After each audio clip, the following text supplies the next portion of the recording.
So hey guys, welcome back to the channel. In today's tutorial I'll show you how to copy message from message box which is available on your device. So let's get started. So let's open it. Now this is your inbox of your device message. Now tap on message like this which you want to copy and tap on message here. Then you can simply see the icon of copy on the first option of top right corner of your screen.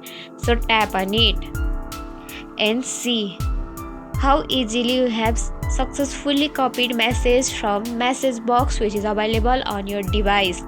And that's it. If you found this tutorial helpful, don't forget to like, comment, share, subscribe, and also hit the bell icon for more easy tutorials. I'll see you in the next video.